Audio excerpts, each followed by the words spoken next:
Good Wednesday afternoon. Welcome back to my channel. So we've done part 3 of the arpeggios, right? So today, what I'm going to do is I'm just going to break down a couple of them and show you how you can actually learn how to actually sweep an arpeggio. Like that, if that's your goal, right? If that's what you want to do. So we know we have this shape.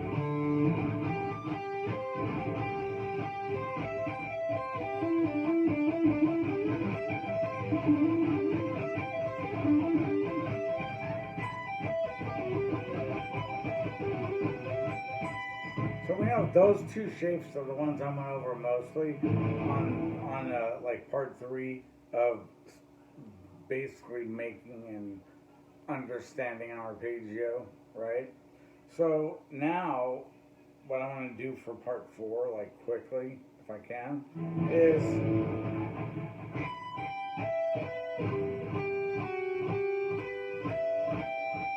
okay. So in order to sweep this arpeggio to make it a sweep, you have to take one note out.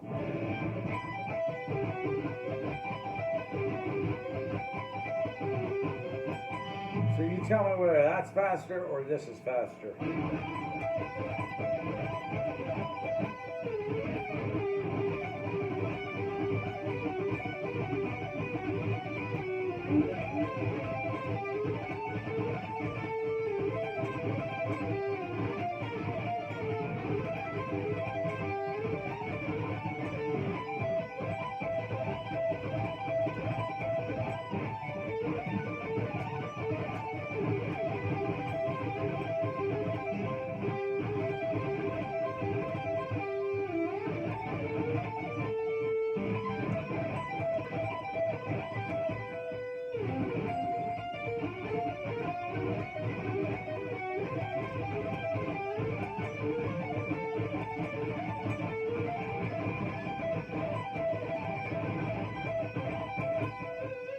I'm going to back up a little bit so you can see my picking hand.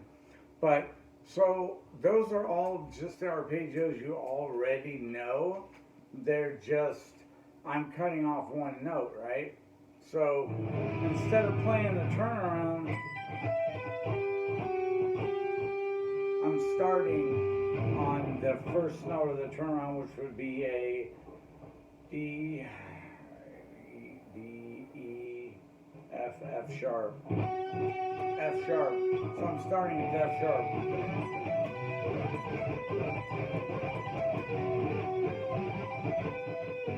Actually, to be honest, I'm not even starting at F sharp. I'm starting on the E, D, G, A, B. So I'm actually starting on the B note.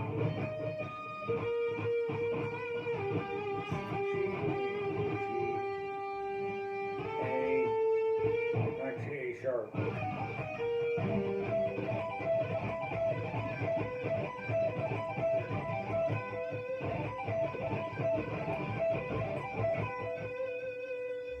So it's actually the B note, because we're on the G string, E, A, D, G, right?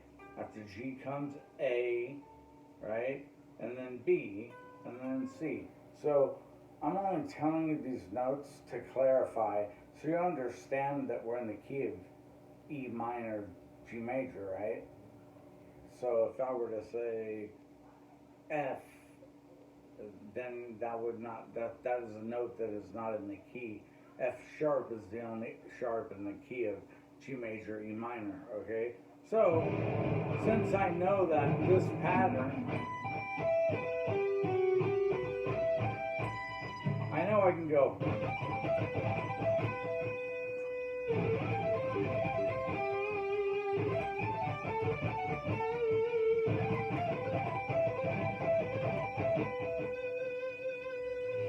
So that is like an easy way to get into sweeping, right? Now, the other shape, there's a few other shapes that I recommend you do because they will come in handy. This is just like I've been over this before. They're just two different patterns, right? From the E, B, and the G strings.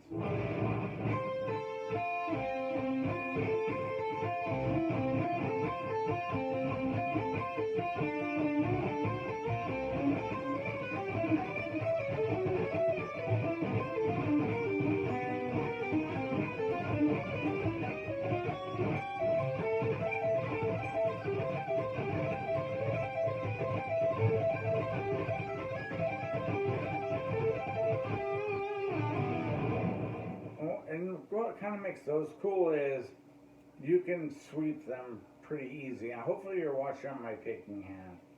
Okay, because I'm going down and back up. Usually I'm only pivoting on one. I'm only hitting one string. Up.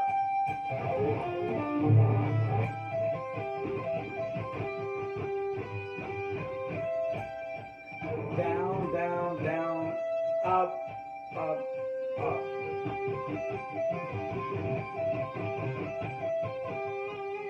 You gotta get that right. If you don't do that right, you're not gonna sweep arpeggio. No, it's not gonna happen. You might think you're doing it, but it's gonna be very difficult. So just remember that little pattern. And it also varies on really what shape you're taking. You're gonna try and do an arpeggio, right? But like I said, the first basically position.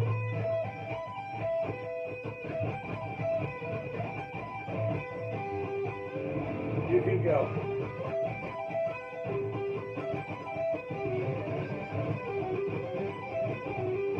So that one is it's easier just to.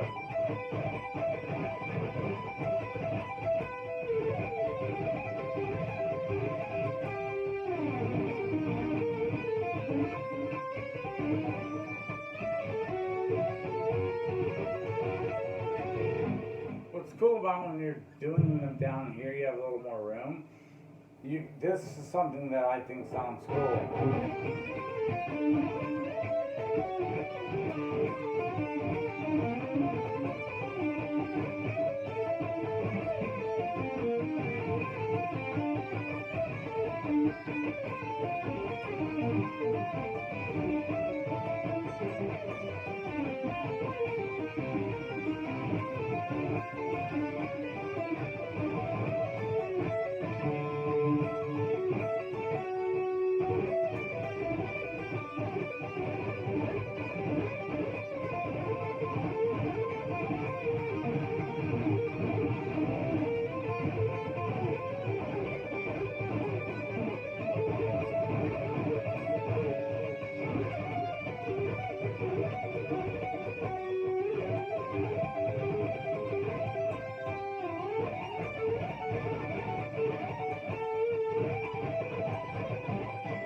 Like I said, I'm going to make this a long form video, slow it down to like 0.25, and you can see the shapes. We've already went over them. I played a little bit fast, maybe a little bit sloppy, but it doesn't really matter. I am playing, I'm not practicing. If I was practicing, it would be a lot slower, right? But I mean, I've been playing these things for like 20 years, man. So I have a pretty good idea that my timing is not that bad. It's not spot on, I know that, but it's good enough, to get my point across, right? And I'm not playing in front of a crowd of 50,000, so I'm good. So anyway, hey, thanks to all new subscribers. I'm going to load this up, probably not even edit it. I don't think, maybe a little, but I doubt it, because all of it's good stuff, right? You saw my picking hand, and you've seen my fretting hand, right? You've seen that I move pretty easily, right? You don't see me getting jammed up and, fingers looking cramped up. It's not like that. If you play them, you take that one note off that arpeggio, right? The ones we already know, and you can make them into a shape that is very easily sweepable, right? Now, I'm not saying you're going to sweep everywhere, okay? This isn't, This isn't Jason Becker 101. Like, really. Like, he's much better than me. Alright? But at the same time, you know, I'm no slouch. So, you might want to listen. And you might want to, you know, store some back and practice these techniques because you never know. You know, you might be out, someone might say, hey, can you, and you know, my band needs a guitar player, can you play rhythm or whatever? And you can step up and play rhythm, or maybe even a lead here and there. So anyway, you guys, like I said, once again, thanks for the support, thanks for subscribing, and have a great day, and I will see you guys again soon. I might work again maybe on that Quicksand Jesus, or maybe Wasted Time. They're both really cool songs. Like they're really good structured songs that you know they're just good to learn, because what happens is you learn songs like that, you'll find yourself doing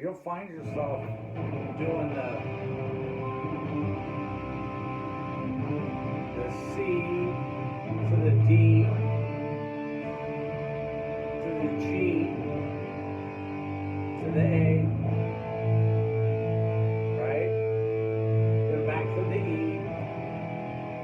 So it helps you. The way that helps you is, look, most guitar players don't, definitely rock guys, we don't sit here and play C's and F's, alright?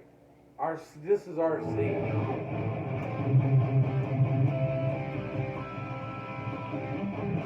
And our F is right here. B, C, D, E, F.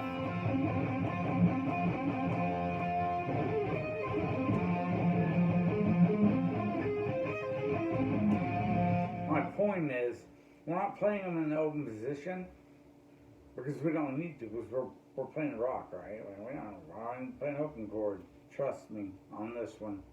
Learn your open chords, because they're going to help you a lot more down the road than you realize. So learn the chords. I know it's kind of hard, but just learn them, and you'll thank me later. So you guys have a good day, and I will see you again soon. Bye. Thank you.